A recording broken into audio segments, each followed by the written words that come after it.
대한민국 성장의 역사는 도전의 연속이었고 무에서 유를 창조하는 여정이었다. 대한민국의 발전과 함께 방위 산업도 성장했다. FA50의 폴란드 수출 계약이 체결됐습니다. 4조 원이 넘는 규모로 단일 계약으로는 역대 최대입니다. 때 최고 수준이었는데요. 파이를 키우면서 이른바 방산 수주 대박을 터뜨렸습니다.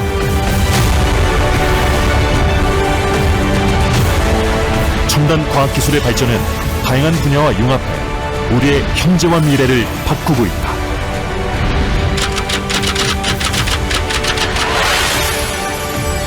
인공지능, 차세대 통신, 로봇, 빅데이터, 첨단 기술이 집약된 방위 산업은 단순 방위의 개념을 넘어 새로운 산업으로 무한한 성장 가능성을 보여주고 있다.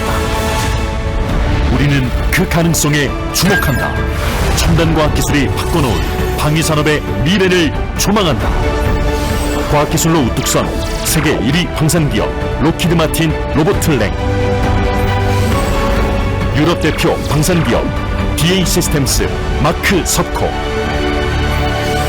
국방 R&D 혁신을 이끄는 대한민국 과학기술 리더 카이스트 이광형, 글로벌 위성개발 강자 탈레스 알레니아 스페이스 장 바티스트 틴티리에, 우크라이나 전쟁의 판도를 바꾸다 세계적 레이더 정찰 위성개발 기업 아이스아이 라팔 모드르제브스키, 우주를 향한 담대한 도전 대한민국 방산 1위 한화 에어로스페이스 홍재기,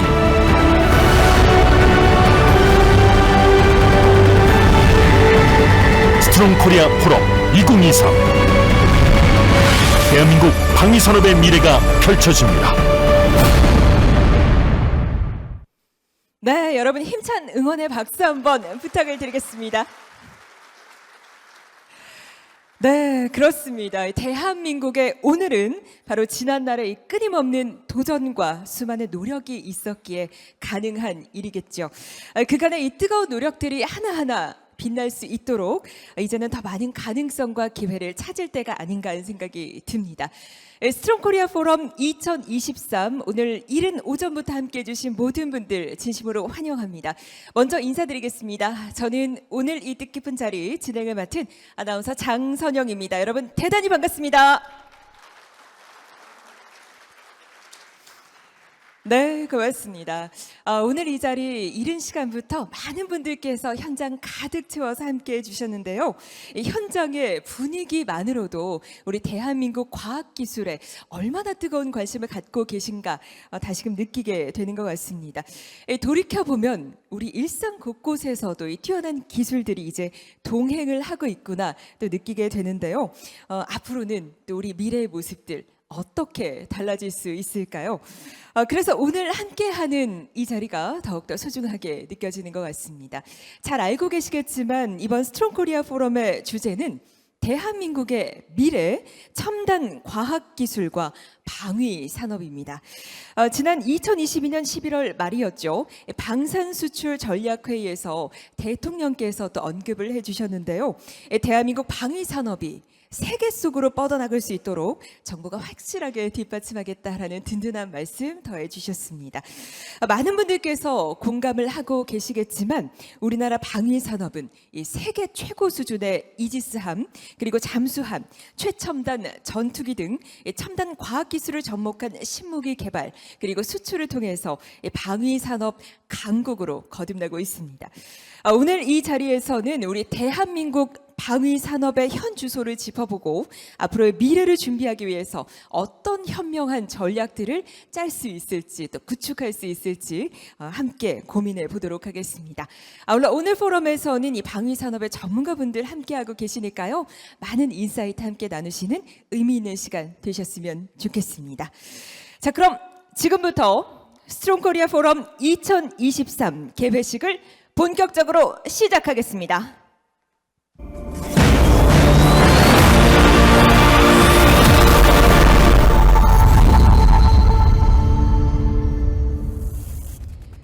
네, 그럼 먼저 저희는 개회사 말씀으로 오늘 포럼 문을 열어보도록 하겠습니다.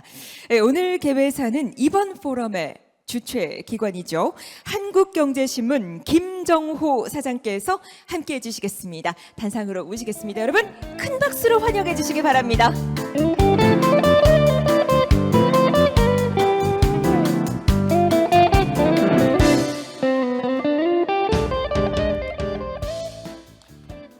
안녕하십니까. 한국경제신문 사장 김정호입니다. 스트롱 코리아 포럼 2023에 참석해 주신 여러분 환영합니다. 한국경제신문이 과학기술정보통신부와 공동으로 주최하는 스트롱 코리아 포럼이 올해로 11번째를 맞았습니다. 과학기술 발전에 대한 국민적 관심 제고에 애쓰고 계신 이종호 과학기술정보통신부 장관님, 바쁜 일정에도 자리를 빛내주신 박성중 국회 과학기술정보방송통신위원회 간사님, 김은혜 대통령실 홍보수석님, 엄동환 방위사업총장님 대단히 고맙습니다. 포럼 주관을 맡아주신 한국연구재단과 특허전략개발원 관계자 여러분께도 깊은 감사의 말씀 전합니다. 올해 포럼의 주제는 대한민국의 미래, 첨단 과학기술과 방위산업입니다. 대한민국 방위산업은 단단한 글로벌 경쟁력을 바탕으로 세계 시장에서 약진하고 있습니다. 이 같은 방산기업의 첨단 기술 확보는 이제 안보 위협에 대응하기 위한 필수 과제를 넘어 미래 경제 성장 동력의 한 축으로 조명받고 있습니다. 오늘 포럼에는 대한민국 방위산업의 미래를 좌우할 첨단 기술을 논의하기 위해 최고 전문가분들을 모셨습니다. 기조연설을 맡아주신 로버트 랭 로키드 마틴 부사장 겸 한국지사장님, 특별 강연을 준비해 주신 이광형 카이스트 총장님 고맙습니다. 유럽 양대 방산기업인 BAE 시스템즈와 탈레스 알레니아 스페이스는 방위산업의 판도를 바꿀 신기술을 선보일 예정입니다. 글로벌 협력 강화와 기술 혁신에 관한 활발한 논의를 기대합니다. 국방과학연구소와 함께 방산기술의 자립과 혁신에 앞장서온 현대중공업, 기아, 한화, 한국항공우주산업, LIG 넥스원, AP위성도 자리를 함께 해주셨습니다. 인공지능과 차세대 통신, 첨단 바이오 기술로 거듭나는 방위산업을 소개해드릴 예정입니다. 오늘 포럼을 찾아주신 모든 분들이 각 세션에서 유익한 정보를 얻어가시기를 희망합니다. 한국경제신문은 앞으로도 첨단 기술 동향을 빠르게 전하고 혁신적인 기술이 정부 정책과 산업 현장에 반영될 수 있도록 최선을 다해 돕겠습니다. 다시 한번 참석해 주신 모든 분께 감사의 말씀 드립니다. 여러분의 일터와 가정에 늘 건강과 행운이 함께하길 기대합니다. 감사합니다. 네, 여러분 다시 한번 따뜻한 박수 보내주시기 바랍니다. 한국경제신문 김정호 사장께서 개회자 말씀 수고해 주셨습니다. 고맙습니다. 말씀 듣다 보니까 이 자리가 또 얼마나 중요한 자리인지 다시금 깨닫게 됩니다. 우리 미래를 이끌어갈 이 성장 동력에 대해서 이야기하는 시간으로 열심히 또 준비를 했는데요. 글로벌 시대 말씀 주신 것처럼 이 든든한 경쟁력을 어떻게 하면 잘 갖춰갈 수 있을지 다양한 해법과 해안을 나누는 시간 되셨으면 좋겠습니다. 자, 이어서 저희는 환영사 말씀을 듣도록 하죠. 환영사 말씀은 공동 주최 기관입니다. 이종호 과학기술정보통신부 장관께서 함께 해주시겠습니다. 장관님을 여러분 따뜻한 박수와 함께 단상으로 모시겠습니다.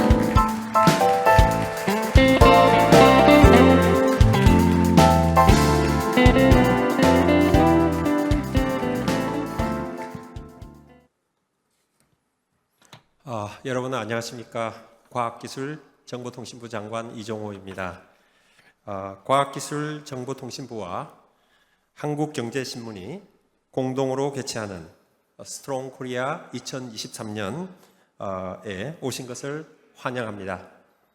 바쁜 의정 활동에도 참석해 주신 국회 과학기술정보방송통신위원회 박성중 간사님, 엄동환 방사청장님과 내외 기빈 여러분께 감사드립니다. 발표와 토론을 위해 참석해 주신 전문가와 관계자 여러분들께도 감사 인사를 드립니다.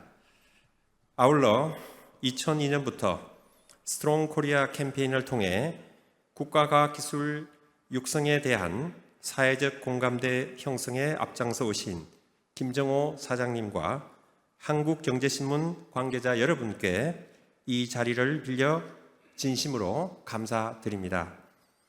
이번 포럼의 주제는 첨단 과학기술과 방위산업으로 최근 많은 분들이 관심을 가지고 계시지만 관련 정보에 접근이 어려운 분야여서 오늘 행사가 더욱 의미 있게 다가옵니다.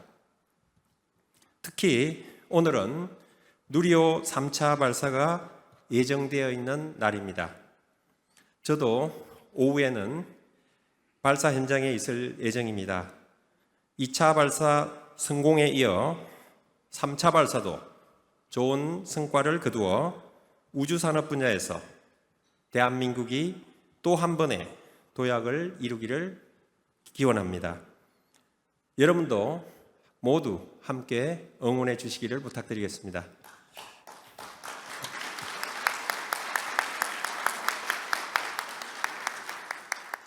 다들 잘 알고 계신 것처럼 첨단 과학기술이 경제, 외교, 안보의 중심이 되는 기술 패권 경쟁이 날로 치열해지는 가운데 우주, AI, 네트워크 등 주요 분야는 비대칭 전략으로 그 중요성과 가치가 높아지고 있습니다.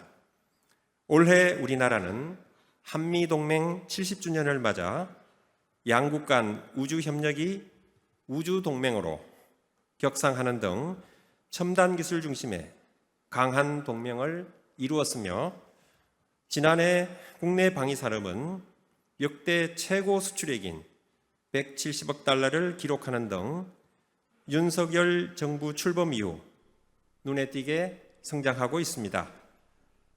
이 같은 성과를 바탕으로 우리 방위산업이 계속해서 발전하고 안보 위협에 흔들림 없이 대비하기 위해서는 국가적 역량을 총체적으로 활용하는 것이 매우 중요한 시기입니다. 이에 따라 과기정통부는 국방 분야에서의 협업을 통해 첨단 국방기술 발전을 선도해 나가고자 합니다. 먼저 초소형 위성체계와 같은 주요 기술 개발을 공동 추진하고 연내 출범 예정인 우주항공청을 중심으로 국가 연구 역량이 첨단 우주기술 확보에 효율적으로 활용되도록 적극 협력하겠습니다. 민간에서 축적된 기술 역량을 국방 분야에 적용하여 무기체계 핵심 기술을 신속하게 확보할 수 있도록 가교 연구에도 관심을 갖고 힘을 쏟겠습니다. 아울러 국방정보기술을 고도화하고 국방 분야 AI, 소프트웨어 전문 인재를 육성하는 등 스마트 국방 구현에 기여하도록 하겠습니다.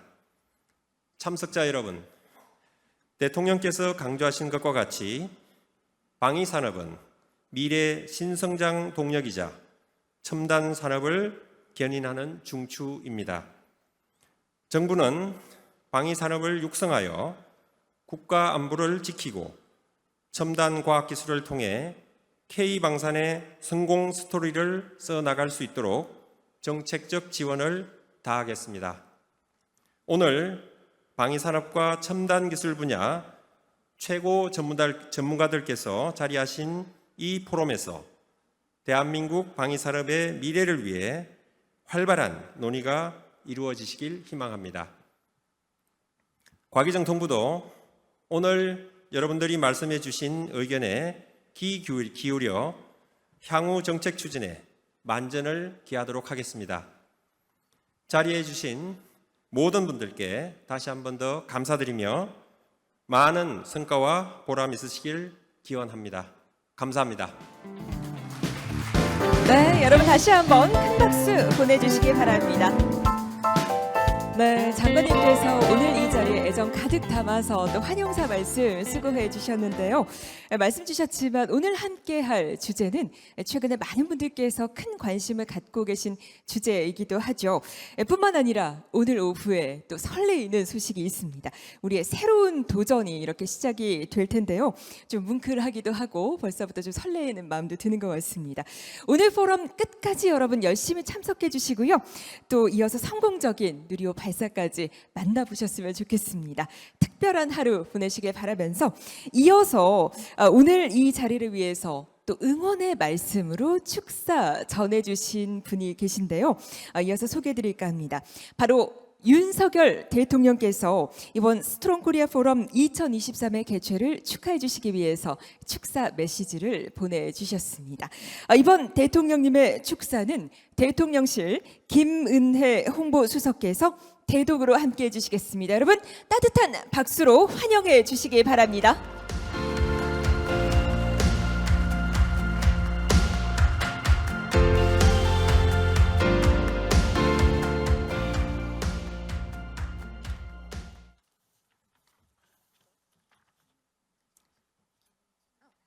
제11회 스트롱 코리아 포럼 2023 개최를 축하드립니다.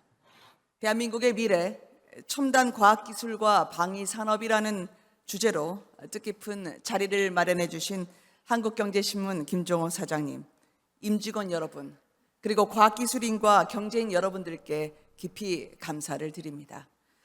스트롱 코리아 포럼은 2013년 창설한 우리나라 대표 과학기술 포럼이며 그동안 수많은 경제인과 과학기술 석학들이 참여해서 우리 과학기술의 미래를 고민하고 발전 방향을 모색해 왔습니다.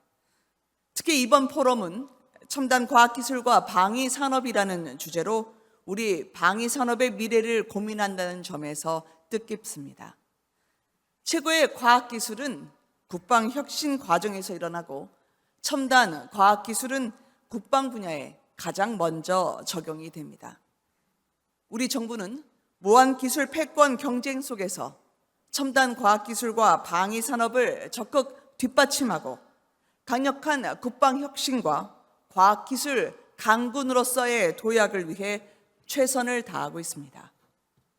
우리는 지난해 173억 달러라는 역대 최고의 방산 수출 실적을 거뒀습니다. 많은 분들의 노력과 헌신이 모인 결과입니다. 정부는 우주와 양자기술, 수소, 첨단 바이오 등 12대 국가 전략기술을 육성하고 지원하는 한편 민간의 첨단 과학기술이 방위산업에 빠르게 적용될 수 있도록 뒷받침할 것입니다. 이를 통해 우리의 안보를 더욱 튼튼하게 하고 세계 평화와 번영에 기여할 것입니다. 오늘 한국형 발사체인 누리호에 3차 발사가 있을 예정입니다. 과학기술 강국으로 도약하기 위한 또 하나의 발자취가 될 것이며 우리의 도전은 앞으로도 끊임없이 계속될 것입니다. 여러분께서도 많은 관심과 성원을 부탁드립니다. 다시 한번 스트롱 코리아 포럼에 참석해 주신 국내외 전문가분들께 감사드리면서 오늘의 포럼이 첨단 과학기술 혁신과 방위산업 발전을 위해 지혜를 모으는 자리가 되길 바랍니다. 감사합니다. 네, 여러분 다시 한번 힘찬 박수 보내주시기 바랍니다. 네, 대통령께도 진심으로 감사 인사드리겠습니다. 아울러 축사 전해주신 김은혜 홍보수석님께도 감사 인사드리겠습니다. 고맙습니다. 네, 그렇죠. 우리 첨단 과학기술이 만들어갈 방위산업 강국, 대한민국의 미래가 말씀 전해 듣다 보니까 좀 그려지는 것 같은데요. 오늘 함께 해주신 모든 분들이 계시기에 더욱더 든든한 미래를 꿈꿀 수 있는 것 같습니다. 고맙습니다.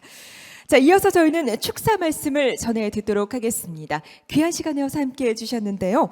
먼저 국회 과학기술정보방송통신위원회 간사이신 박성중 국민의힘 국회의원님을 단상으로 모시겠습니다. 여러분 다시 한번 박수로 환영해 주시기 바랍니다.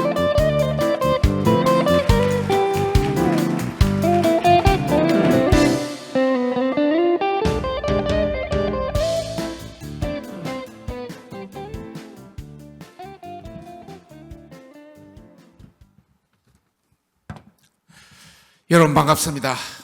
국회 가방위 과학기술방송통신위원회 국민의힘 간사 박성중 위원입니다. 핸드폰을 들고 왔는데 핸드폰이 갑자기 먹통이 돼버리네. 우선 스트롱 코리아 포럼 2023 개최를 정말 진심으로 축하합니다. 이 개최를 위해서 준비해 주신 우리 김정호 대표님을 비롯한 한국신문사, 한국경제신문사 관계자 여러분께 정말 수고하셨다는 말씀 드리고 싶습니다. 그리고 우리 가기부 이종호 장관님을 비롯한 김은혜 수석님, 그리고 내빈 여러분, 정말 여러분과 함께 해서 저도 기쁩니다. 지금 세계는 4차 산업혁명 중에 있습니다. 우리도 열심히 따라하려고 최선을 다하고 있는 거 여러분이 잘 알고 계실 겁니다. 반도체라든지 AI라든지 로봇이라든지 뭐 또 위성 발사체의 어떤 우주 항공 기술이라든지 뭐 최근에 와서 여러 배터리라든지 뭐 다양한 분야, 최근에 윤석열 대통령께서 12대 혁신 전략 기술에 대해서도 발표를 했습니다. 우리도 상당히 세계와 경쟁하고 있고 따라가는 분야도 있지만은 또 조금 뒤떨어지는 분야도 있지만은 그래도 세계와 경쟁하고 있다고 생각합니다. 특히 그 분야 중에 방위산업 분야, 최근에 윤석열 정부에 들어와서 상당히 비약적인 발전을 했다고 봅니다. 세계 10위권 내지 12위권 가던 것이 지금 5위권까지 뛰어들었고, 또 앞으로 차세대 핵심 기술인 빅데이터, AI, 위성 발자체, 양자통신, 또 이런 거와 함께 우리의 어떤 강점인 제조업과 어우러진다면 여러 어떤 미사일부터 전투기부터 탱커부터 또 함정까지 기존의 전통 어떤 무기까지 상당히 강점이 있다고 생각하고, 저희들 국회에서도 최선을 다해서 법령과 예산과 모든 것을 다해서 지원하도록 노력하겠습니다. 다시 한번 오늘 좋은 아이디어 기회를 주신다면 저희도 최선을 다해서 하겠다는 말씀 드리면서 여러분 오늘 좋은 시간 되시기 바랍니다. 감사합니다. 네, 여러분 다시 한번 큰 박수 보내주시기 바랍니다. 의원님 축사 말씀 대단히 고맙습니다. 네, 그렇습니다. 말씀 듣다 보니까 지금 이 시각에도 우리 과학기술과 또 방위산업의 미래를 위해서 열정적으로 많은 분들께서 노력을 하고 계실 텐데요. 이 노력들이 더해져서 더 크고 멋진 목표를 그려볼 수 있지 않을까 기대도 됩니다. 오늘 이 포럼 역시 그 노력의 일환이지 않을까 역시 생각도 들고요. 고맙습니다. 자, 이어지는 축사 말씀은 마지막으로 엄동환 방위사업청 청장님께 부탁을 드리겠습니다. 여러분 따뜻한 박수 보내주시기 바랍니다.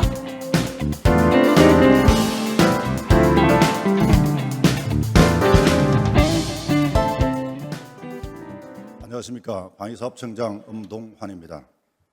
대한민국의 미래 첨단 과학기술과 방위산업을 주제로 제11회 스트롱 코리아 포럼 2023이 열리게 되어 매우 뜻깊게 생각합니다.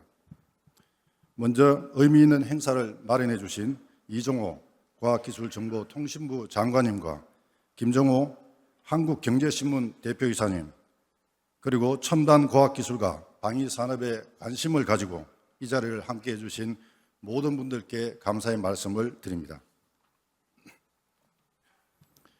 1970년에 첫 걸음을 내디딘 우리나라의 방위산업은 반세기 만에 우리 군의 주요 무기체계를 자체적으로 개발할 수 있는 수준으로 발전하였고, K2 전차, K9 자주포, 천궁 지대공 유도무기, FA-50 전투기, 잠수함 등 첨단 무기체계를 수출하는 방산 강국으로 우뚝 설 수 있었습니다. 이 같은 방위산업의 눈부신 성장은 첨단 과학기술에 대한 국가 R&D의 과감한 투자에 있었기에 가능하다고 생각을 합니다. 방위사업청은 핵심 기술과 미래도전 기술 개발에 첨단 무기체계 전력화를 위한 국방과학기술 연구개발에 집중하면서 AI, 무인, 로봇, 드론 등 4차 산업혁명 첨단 과학기술을 무기체계에 신속하게 적용하기 위해 매진하고 있습니다. 이와 병행하여 민간의 혁신적인 기술을 빠르게 도입해 첨단 무기 체계를 만드는 신속 획득 제도를 법제화하였고, 나아가 무기 체계 시험평가 제도 등을 혁신적으로 개선하여 도전적인 국방 R&D 환경을 조성하고 첨단 국방과학기술의 기반을 더욱 공고하게 만들어갈 예정입니다. 오늘 이 자리가 첨단 국방과학기술과 글로벌 방위 산업으로 나아가는 강력한 모멘텀이 될 수 있도록 다양한 해법과 혁신적인 방안을 제시해 주시길 바랍니다. 첨단 방위 산업 발전을 위해 함께해 주신 모든 분들께 감사드리며 많은 것을 담아가는 의미 있는 시간이 되기를 기원합니다. 감사합니다. 네, 여러분 다시 한번 박수 부탁을 드리겠습니다. 네, 축사 말씀 대단히 고맙습니다. 말씀 듣다 보니까 오늘 이 자리에서 과연 어떤 이야기들 들려주실지 또 너무나 궁금하고 기대가 되는데요. 이 자리가 강력한 모멘텀이 되길 바란다라고 말씀 전해주셨죠. 우리의 미래를 만들어가는 이 소중한 과정을 여러분과 함께할 수 있어서 또 기쁜 마음으로 자리하고 있습니다. 고맙습니다. 자, 이렇게 저희는 스트롱 코리아 포럼 2023 개회식을 마무리하고 이제부터는 본격적인 논의의 장을 열어보도록 하겠습니다. 그 전에 한 가지 안내 말씀을 드리죠. 앞서서 또 말씀해 주셨지만 오늘 오후에 이 두근두근한 소식이 기다리고 있죠. 전 세계가 주목하고 있는 누리호 발사가 예정이 되어 있습니다. 오늘 이 중요한 일을 앞두고 너무나 소중한 시간 또 귀한 시간 되어서 함께해 주셨는데요. 김은혜 수석 님 그리고 이종호 장관님, 박성중 의원님은 오늘 오후에 예정된 이 누리호 일정으로 인해서 오늘 개회식까지만 함께 참석을 해 주시겠습니다. 귀한 시간 내어서 함께 해 주셨는데요. 오늘 누리호의 성공적인 발사를 함께 바라는 마음으로 여러분 힘찬 박수로 환송해 주시면 감사하겠습니다. 오늘 주요 내빈분들이 또 함께 해주셨기에 이 자리가 더욱더 빛나는 시간인 것 같은데요. 자, 저희는 본격적인 논의의 장을 지금부터 열어보도록 하겠습니다. 자, 그럼 지금부터는 저희 기조연설로 오늘 포럼을 시작해 보도록 하죠. 오늘 기조연설 어떤 내용일지 저 역시 너무나 궁금한데요. 앞서서 한 가지 여쭤보도록 하겠습니다. 미국의 100년 역사를 자랑하는 기업, 그리고 세계 1위 방산 기업 하면 어떤 기업이 떠오르십니까? 바로 한 기업을 떠오르실 것 같은데요. 이 록히드 마틴이라는 기업이죠. 오늘은 조금 더 자세하게 이 기업에 대해서 이야기 나눠보도록 하겠습니다. 저희가 기조 연설자를 단상으로 모시기 전에 영상으로 먼저 소개를 드릴까 합니다. 영상 먼저 만나보시죠. Protecting what matters most is the mission that matters most. At Lockheed Martin, we know today's battlefront is behind, above, and below. So no matter where the threat comes from, we make sure you stay ahead of it. Out here, we understand that every piece of the all-domain puzzle must fit together perfectly so that you can defend our shared values and own the contested battle space. That's why we've spent decades building and connecting the platforms you need to dominate every domain across air, land, sea, space, and cyber. We've created technologies that unite disparate and complex systems so you can sense, make sense, and act, protecting in the same moment you detect. And to safeguard that advantage, we're integrating digital engineering, AI, and 5G technology into the field and within our own walls. Everything we do is in service of what you do and why you do it. Your mission is a safer, more secure world. Our promise is to help make it happen by connecting the software to the hardware to everywhere, ensuring those we serve always stay ahead of ready.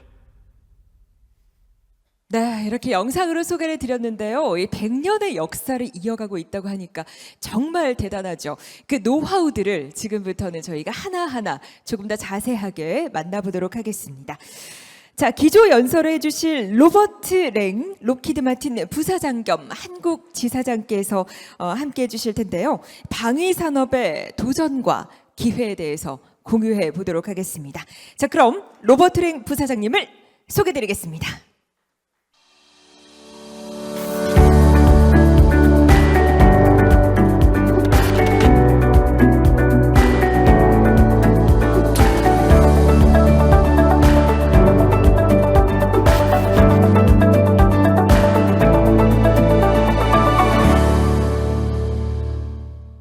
네, 환영해 주시기 바랍니다.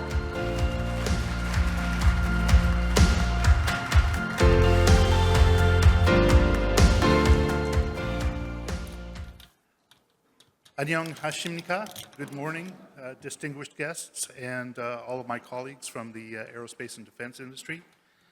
It is a distinct honor for me to speak to you here today at the 2023 Strong Korea Forum and deliver the keynote speech, share some of my thoughts on the topic of evolution in the defense industry.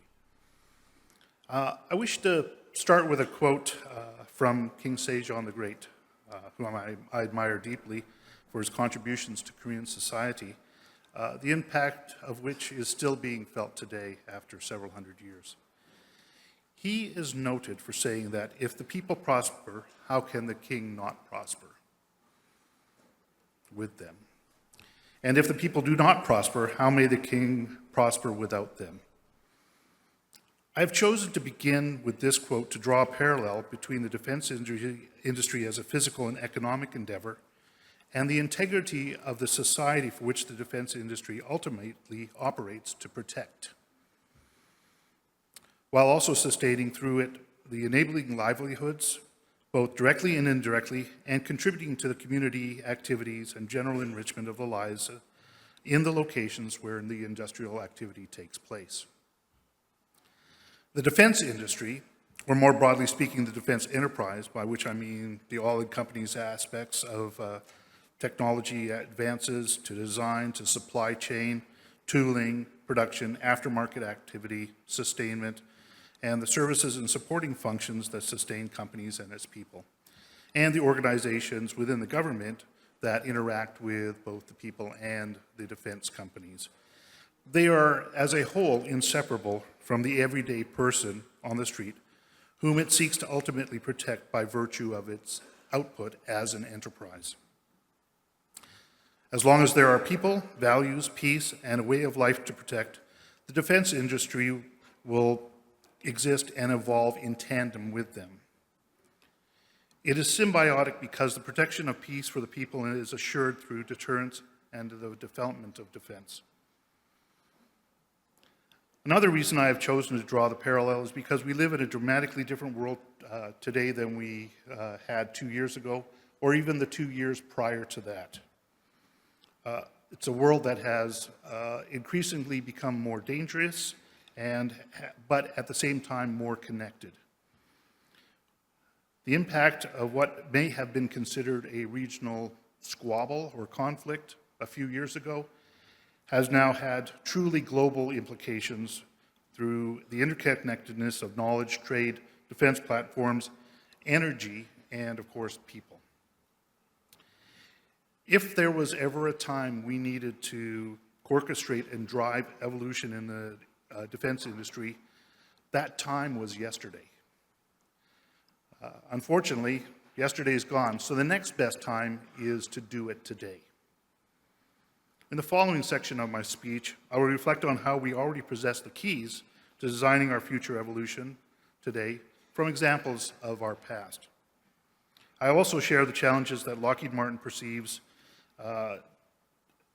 precipitates deliberate evolution in our industry and speak about how these challenges influence the opportunities and our approach to matching the opportunities and the challenges within our industry.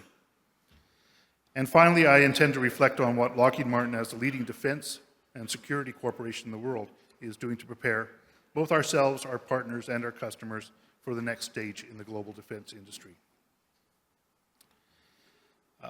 In the 70s and 80s, at the height of the Cold War, there was intense competition among a very large number of defense companies, especially in the West.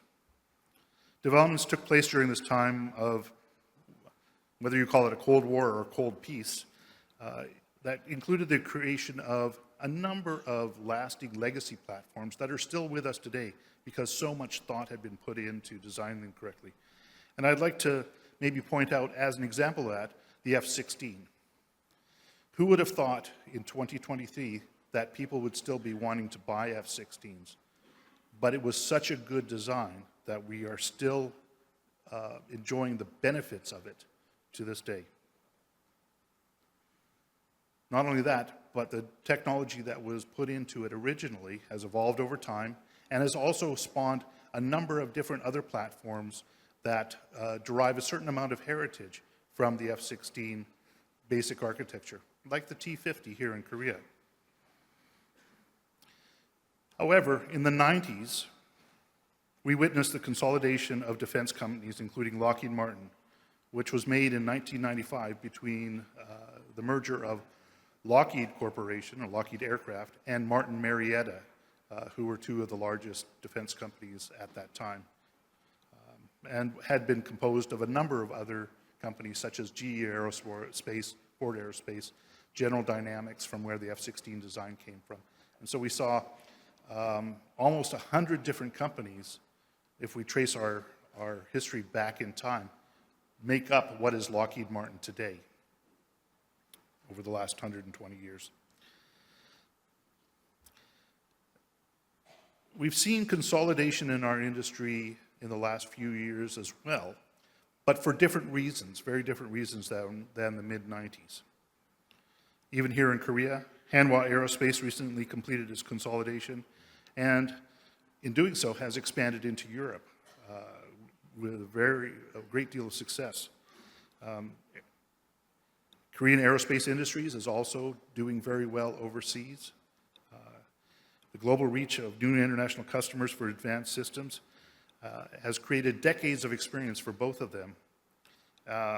And I would like to suggest, to a certain extent, in many cases of Korean defense industry success overseas, we played a small part at the beginning. As you know, we've been working in Korea on industrial participation programs for more than 30 years. So we take a small amount of pride in the success of Korean defense industries and our partnerships with them. Please allow me to deviate from my speech slightly here to congratulate the entire Korea defense enterprise for the strides you have taken and continue to make on the global defense landscape. We are super excited to see what you're going to do next, and as I mentioned, honored to have had a small part in it. We hope to continue to have a larger part in it. But let's go back to the topic of evolution in the defense industry.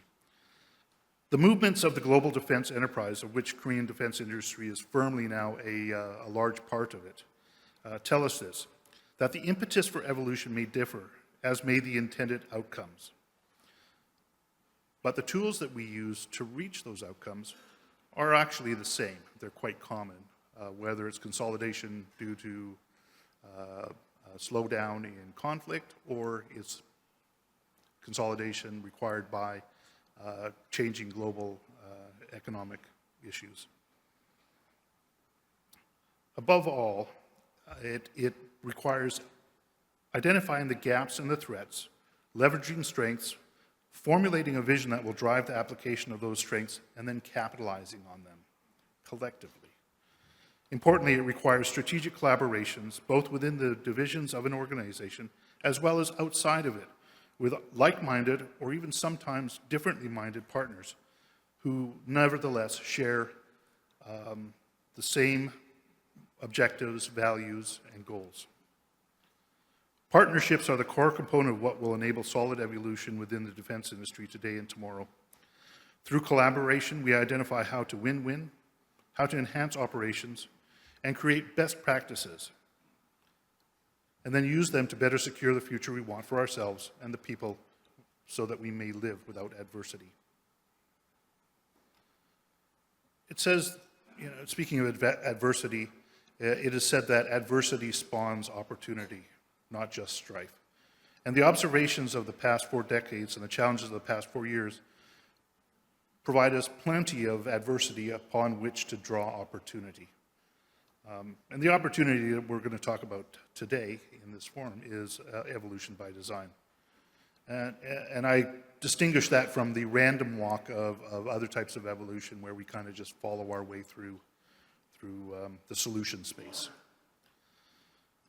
3 key areas that present the best opportunity for evolution in our industry are first, of course, technology. Changes in technology have always topped the scales in the past, from the Bronze Age to the Industrial Revolution and to in our lifetimes, the information technology boom. Technology has always been the catalyst for global evolution, societal, economic, and of course, in defense. From our point of view, we have continued to invest in technology and find that this is critical to the longevity of both our enterprise and our customers. At Lockheed Martin, you may have heard of our Skunk Works division, which we are very proud of. It's the birthplace of the F-35 and many other advanced aircraft such as the SR-71 and the F-117 Nighthawk, and quite a few things that we will never know about.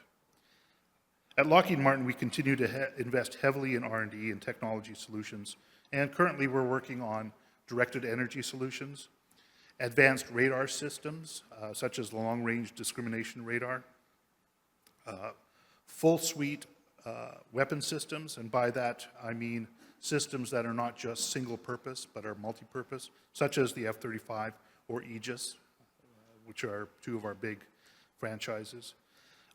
Joint all-domain and spectrum dominance, which again is one of these convergence issues where rather than dealing with threats as individual things, we're looking at the entire battle space as a whole.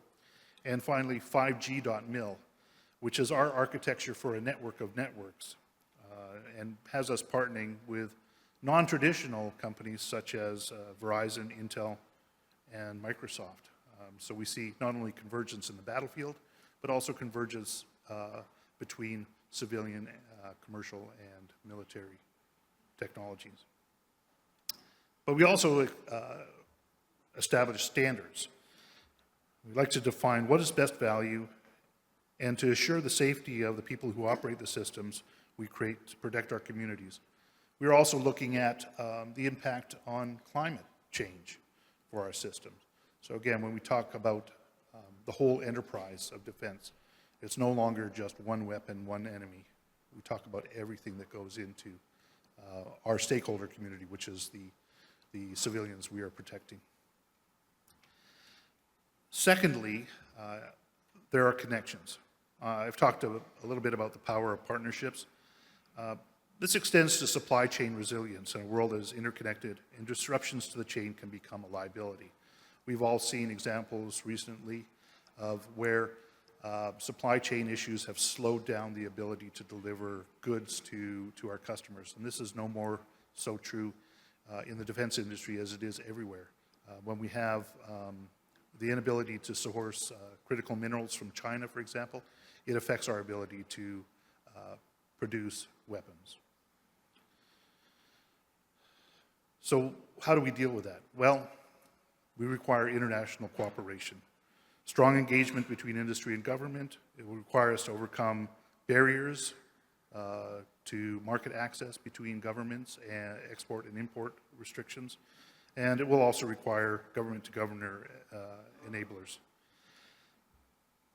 However, international cooperation entails interdependence and is therefore at odds with national sovereignty and autonomy. Allies and alliances, including industrial ones, are thus realistically due to become even more important in the future in overcoming limitations or challenges to our industry, including some of the seemingly simple things like supply chain. No company and no country can be self-sufficient in this new model. We are all either friends or not. Thirdly, I'd like to mention the skilled workforce. Our people are always our best investment. The key to supporting the ecosystem and the ability to sustain our industry is a skilled and credible workforce.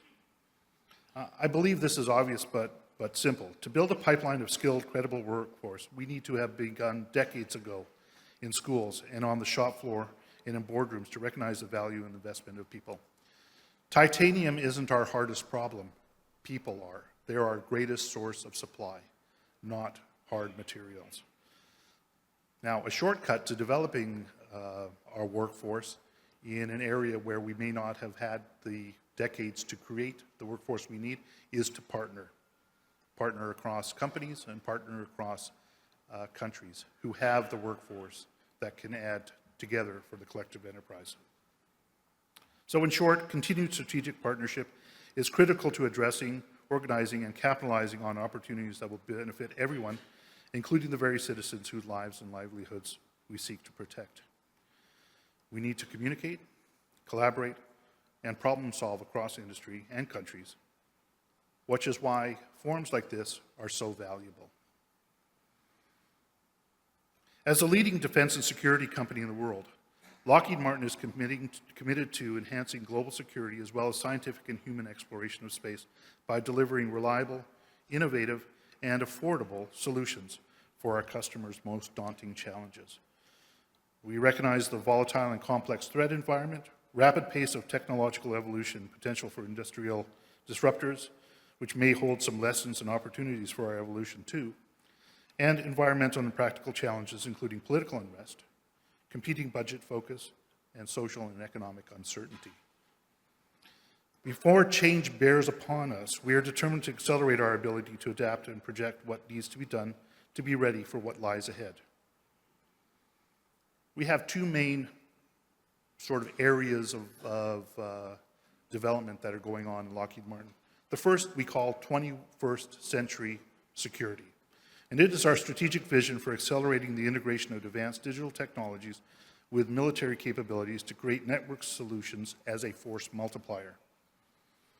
Our second major pillar towards the future is called 1LM transformation, or we call it 1LMX. It is our company's largest internal investment ever, a multi-year effort to transform our end-to-end business processes and systems to enable the 21st century security solutions. I'm sure you've heard about digital twin and model-based system engineering, and that's kind of interesting on a platform level. But in order to enable the model-based system engineering and digital twin aspects of platforms, we are virtualizing our entire company as well. Because once you do that, you then have to move upstream into all of the other parts of your business lifecycle. Our purpose is to work across business areas and our customers with mission-oriented perspective to ensure those we serve always stay ahead of ready, as you saw in the video, for the missions of today and for the future. We do this by leading our industry partners with customers to deliver superior 21st century security capabilities and enable scientific discovery. We innovate rapidly to deliver mission capability that no one else can do so through accelerated technology development, business and digital transformation and commercial partnerships. And we drive operational excellence to meet our commitments to the customers and stakeholders that we serve. And finally, at Lockheed Martin, we all agree that we have a role to play in shaping the future we want because individually, collectively, and especially as leaders, we all have an important responsibility to ensure social, political, and economic resilience to defend, protect, and improve our shared values and way of life. In closing, I offer two more quotes I personally find useful to remember, especially when it comes to partnerships and collaborations. The first is, walking with a friend in the dark is far better than walking alone in the light, which has some parallels in the ROK-US Alliance famous phrase, Kachi Kapshida. The second is, in giving advice, seek to help, not to please your friend. This one is maybe more sobering. It's human nature to be nice to people and to only hear nice things about yourself. But not all that is good for us is true, and not all the things that are true are good for us. May we all find nice ways to say what is true and good, and the ability to hear it to benefit the partnerships we have with our friends while walking both in the dark and in the light. I hope I have done that this morning and welcome your thoughts so we may carry the discussion beyond today. On that note, I hope we can continue to be strong friends in this industry, this ever-changing world, for the continued security of a strong Korea. I look forward to today's dialogue and efforts in evolving our industry and practices so that we may cooperate for the betterment of the communities and societies which we live, work, and play. 감사합니다. 네, 여러분 다시 한번 큰 박수 보내주시기 바랍니다. Thank you very much for your insightful speech. 네, 고맙습니다. 로버트랭 부사장께서 또 기조 연설 수고해 주셨는데요. 이 공생관계라고 언급해 주셨던 부분이 상당히 인상적이었습니다. 이 사람, 즉 국민과 이 방위 산업은 떼려야 뗄 수 없는 아주 긴밀한 관계로 엮여 있는 또 관계이다라고 말씀해 주셨는데요. 뿐만 아니라 우리 앞에 이 당면한 과제, 이 난제들을 슬기롭게 해결하기 위해서는 파트너십이 중요하다라고 마지막에 언급을 또 해주셨죠. 국제적인 협력도 물론 중요하지만 오늘처럼 우리가 한마음 한뜻으로 또 같이 고민하고 노력하는 이 자리가 진정한 협력의 시작이 아닐까 하는 생각도 듭니다. 고맙습니다. 기조 연설답게 오늘 함께해 주신 많은 분들께 인사이트 전해주셨는데요. 자, 이어서 저희는 또 하나의 특별한 순서를 준비를 했습니다. 특별 강연을 듣도록 하겠습니다. 자, 이번 특별 강연은 한국과학기술의 요람이죠. 카이스트에서 대한민국 첨단 기술 인재를 양성하기 위해서 많은 노력을 다하고 계신 분이십니다. 이광형 총장께서 준비해 주셨는데요. 첨단 과학기술과 방위산업 제4군으로서 과학기술군이라는 주제로 강연 수고해 주시겠습니다. 자, 그럼 이광형 총장님을 소개해 드리겠습니다.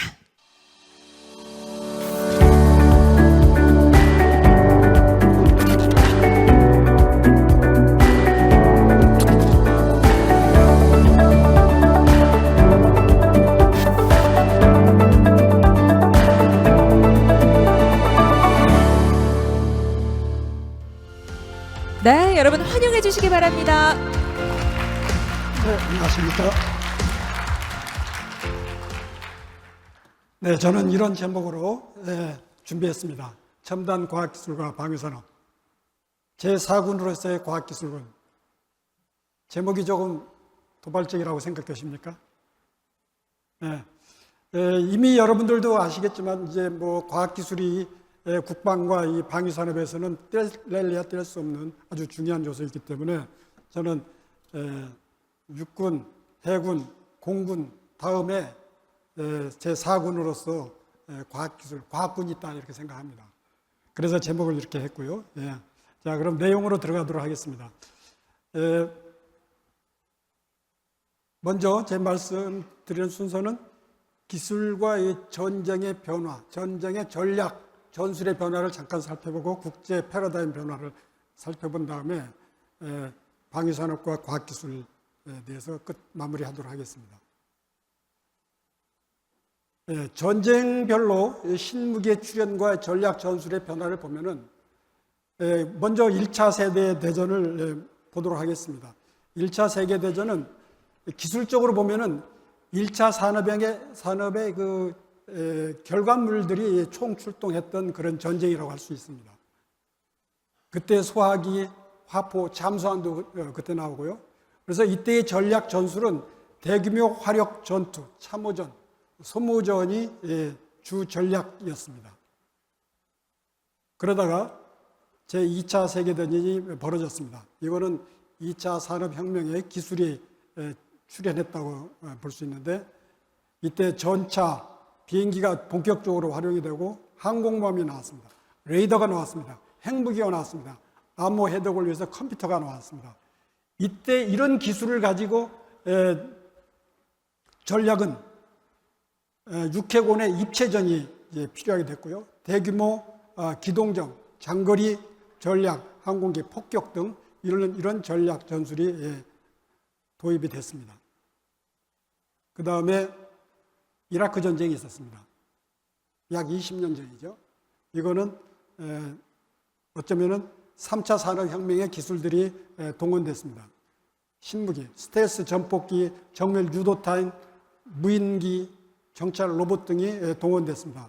이때는 장거리 정밀 타격전입니다. 장거리 정밀 타격전이라는 것은 장거리에서 미사일을 이용해서 일단 타격을 하고 그 다음에 진입하는 것이죠. 이런 전략 전술이 활용이 됐습니다. 그런데 지금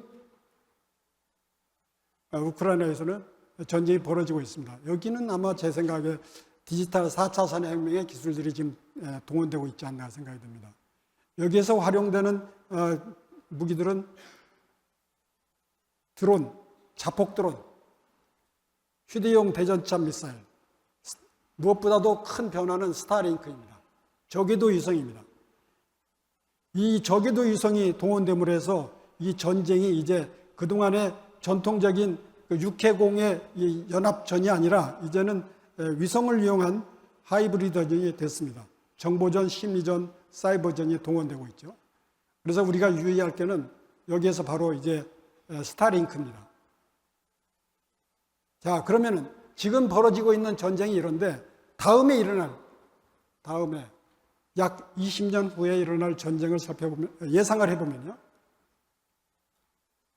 이거는 인공지능에 의한 전쟁이 될 거라고 예상이 됩니다. 이때는 지능형 무인체계, 유무인 전투. 아마 위험한 곳에는 사람이 안 갈 겁니다. 그리고 초연결 네트워크, 그리고 저궤도 위성이 아마 가장 중요한 기술이 되지 않을까 생각합니다. 그렇게 되면은 유무인 복합전 하이브리드전이죠.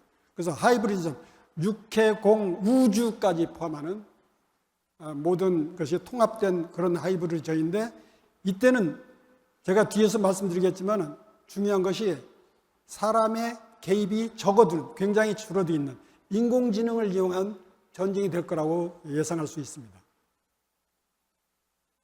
이때는 상대방의 위성을, 우리의 위성을 쏘는 것도 중요한데, 오늘 우리 오후에 우리 위성 쏘지 않습니까?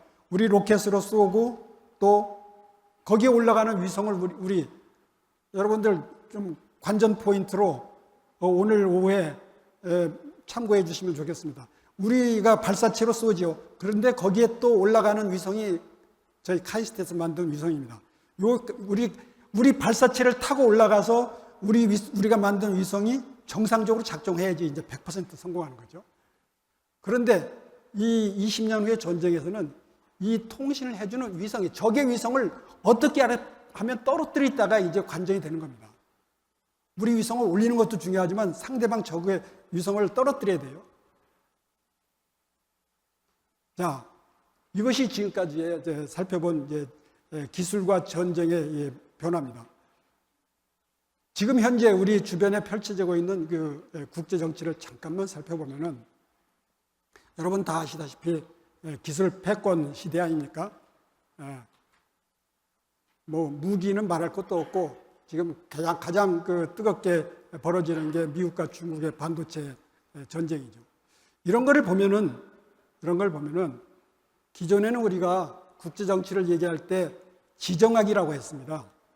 지리적인 위치에 의해서 국제 정치가 이제 정해지는 그런 시대였는데, 이제는 물론 지리적인 위치도 중요하지만은 경제, 과학 기술이 중요해지는, 저는 그래서 이 지금 우리 국제 정치 패러다임을 지정학에서 기정학으로 변하고 있다. 이렇게 생각을 합니다. 대표적인 게 지금 우리 한국과 미국, 우리 대통령이 미국 대통령과 만나서 대담하고 발표하는 성명서를 보면 됩니다. 기술이 우리가 만약에 없었다 해봅시다. 기술이 없었다 하면은 우리가 지금 미국과 이렇게 대화를 할 수가 없는 거죠. 작년에 바이든 대통령이 한국에 오셔서 오산 비행장에 내려서 첫 번째 방문한 데가 어디입니까? 평택에 있는 미군 부대, 바이든 대통령이 자기 자식들이 있는 미군 부대에 간 게 아니라 삼성 반도체를 방문했습니다. 이거는 이 새로운 신애치선 라인이 저는 안전하게 이 기술 때문에 더 그어졌다 생각을 합니다. 그래서 저는 기정학 시대가 되면서 저는 한국에게 새로운 기회가 열리고 있다 이렇게 생각합니다. 우리 머릿속에는 우리가 강대국 틈에 끼어서 우리가 좀 어려운 위치다 이렇게 생각들을 하고 있어요. 그런데 이게 국가의 위치라는 건 이게 변화시킬 수가 없어요. 그래서 숙명적이다. 이런 생각들이 우리 머릿속에 자리 잡고 있습니다. 저는 이제 그걸 깰 때가 됐다고 봅니다. 이제 기술이 중요한 시대가 됐어요. 우리가 기술이 있기 때문에 나토 정상회담에도 초대받고 G7 정상회담에도 초대받는 겁니다. 그래서 저는 대한민국 국기가 이렇게 커졌어요. 그래서 우리가 반도체, 배터리 이런 기술을 갖고 있기 때문에 국제 무대에서 이제 위치가 더 강하게 됐다. 그래서 기술 중심으로 생각하면은 우리의 위상을 바꿀 수가 있습니다. 국가의 위치는 아무리 노력해도 우리 한반도를 어디 끌고 갈 수가 없어요. 그렇지만은 기술은 한 10년 노력하면은 바꿀 수가 있습니다. 오늘 아침에도 제가 아주 즐거운 소식을 들었는데 우리가 말레이시아에 전투기 판다고 들었어요. 방금 맞습니까? 예, 18대라고 들었는데 우리가 이제 전투기 팝니다. 전투기. 이런 나라가 된 거죠. 예. 자, 그러면은 저는 이제 우리 방위산업과 자주 국방을 위해서 과학기술이 어떻게 일하게 될 것인지를 요약하도록 하겠습니다. 저는 미래의 전쟁은 아마 카카오 택시를 연상을 하면 되지 않나 생각이 듭니다. 앞에서 우리 록히드 마틴의 로버트 랭 부사장님께서 말씀하실 때 이제는 방위산업도 민간 기업과 같이 일한다고 하시면서 이야기하셨어요. 아마 이제 우리 방위를 예를 들어서 카카오 T를 한번 봅시다. 이 카카오 택시 우리 다 이용해 보셨을 겁니다. 제가 여기서 카카오 택시를 예를 들지만은 카카오 택시도 있고 UT도 있고 다른 여러 택시가 있어요. 우버도 있고. 예. 이 예를 들어서 어떤 사람이 택시를 타기 위해서 콜을 보냅니다. 이 콜을 보내면은 회사에 배차 시스템이 있어요. AI 배차 시스템이 있습니다. 이거는 이제 기지국을 통해서 가는 거죠. 그러면은 이 기지국에서 그 주변에 있는 택시들한테 그러니까 위치를 파악을 하죠. 위치 파악을 하고 주변의 택시들한테 콜 안내를 합니다. 자, 이런 콜이 들어왔다. 그러면 어느 지역 근처에서 자, 어느 택시가 서비스를 할 것인가 이걸 결정합니다. 그러니까 자원도 하고 또 본부에서 지정해 줍니다. 이 지정은 일일이 사람이 하지 않습니다. 컴퓨터가 하는 거예요. 인공지능이 하는 겁니다. 그러니까 순식간에 일어나는 거죠. 그렇게 해서 위치 파악하고 해가지고 서비스가 일어나는 거죠. 예. 저는 미래의 하이브리드 전쟁에서도 이미 일부 우크라이나에서 일어나고 있습니다. 카카오 택시에 본부가 있듯이 아마 미래 전에서도 AIG 통제부가 있을 겁니다. 이 AIG 통제부는 통신을 지금 우리가 쓰고 있는 지상통신을 믿을 수가 없기 때문에 그때는 많이 파괴되어 있기 때문에 믿을 수가 없습니다. 그래서 지금 우크라이나가 쓰고 있는 스타링크라든지 그런 적외도 통신위성을 이용해서 계속 통신위성을 통해서 이제 우리가 통신을 하게 될 거예요. 그리고 또 GPS는 당연히 이용하죠. 그러니까 유사시에 이 위성통신과 GPS를 우리가 가지고 있느냐 없느냐가 중요한 겁니다. 그 다음에 적이 나타났어요. 자, 적이 나타났습니다. 이거를 어떻게 식별하느냐. 아마 이거는 드론이나 뭐 위성통신, 관측 위성을 통해서 찾아내겠죠. 이걸 찾아내면은 이 발견했다는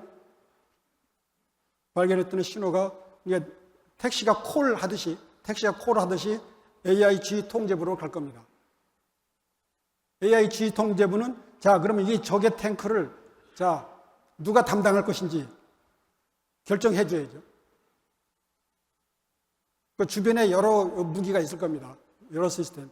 그러면은 AIG부하고 이 무기 체계하고 협의를 해가지고 자, 누가 맡은다.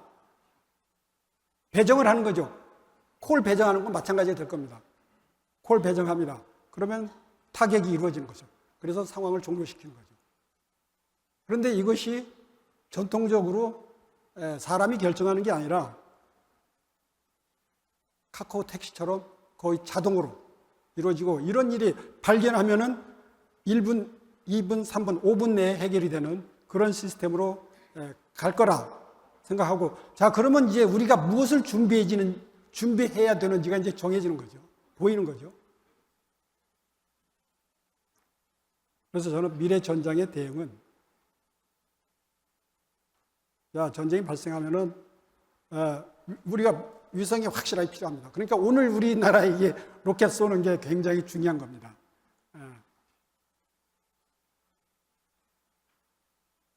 위성 통신이 중요하고요. 자, 그러면은 위성 통신에서 미래 전쟁에서는 정찰 위성, 위인기, GPS, 저궤도 위성 통신망을 우리가 갖는 게 굉장히 절대적으로 중요하고요. 그리고 이걸 이용해서 적의 위협이나 전장 상황을 실시간으로 확인하고 우리가 관리할 수 있어야 됩니다. 그리고 위협 상황이 발생했을 때 우선순위를 최대한 고려해가지고 우리가 어떻게 타격할 것인지 그 수단을 정하고 대응합니다. 그래서 전쟁 시에는 지금 우리가 사용하는 기존의 인터넷 이런 통신망은 사용하기 어렵다고 보고 우리가 초연결 통신망을 확보하는 것이 굉장히 중요하다. 이런 말씀을 드립니다. 그래서 우리나라의 경우에는 특히 저출산으로 병력 감소가 굉장히 큽니다. 인구 감소에 따라서. 그래서 이거에 대응하는 방법은 저는 여러분도 마찬가지로 생각하시겠지만 기술밖에 없다고 생각합니다. 무인으로 휴전선에 10만 명의 병사들이 그 철책선을 지키고 있는데 거기다 10만 명 세울 이제 인력이 없습니다. 기술로 해야죠. 감시 카메라로 해야 되죠. 그래서 전쟁 패러다임의 변화로 해서 이제 다차원적인 미래 전장 환경이 된 거죠. 그래서 육해공의 전장이 이제는 우주, 사이버 영역으로 확대가 되고 장거리 정밀 타격 무인기가 이제 주요 역할을 할 걸로 봅니다. 그리고 이런 일들은 컨트롤 타워는 어디냐? 전략지휘본부는 사람이 아니라 이제 AI, 무인체계. 사람이 결정하고 뭐 그럴 시간 없어요. 하이브리드 플랫폼 전쟁이 될 거다. 이런 예상을 우리가 뭐 쉽게 할 수 있습니다. 이미 우크라이나에서 지금 일부 활용되고 있는 전술입니다. 근데 이런 전쟁이 벌어지는데 저는 특히 오늘 주제인 방위산업의 관점에서 보면 국방기술은 일거양득입니다. 자주 국방도 할 수 있고 무기를 생산해서 방위산업화 해가지고 수출도 가능한 거죠. 그래서 기존의 기술은 산업화의 관점에서만 우리가 생각합니다. 근데 저는 국방기술은 자주 국방도 하고 수출도 하고 그래서 일거양득이라고 생각합니다. 그래서 더욱더 중요하다고 보는 거죠. 그래서 이 과학기술군은 육해공군 다음에 제4군으로서 여러분 어떻게 생각하십니까? 동의하시면 박수 좀 쳐주십시오.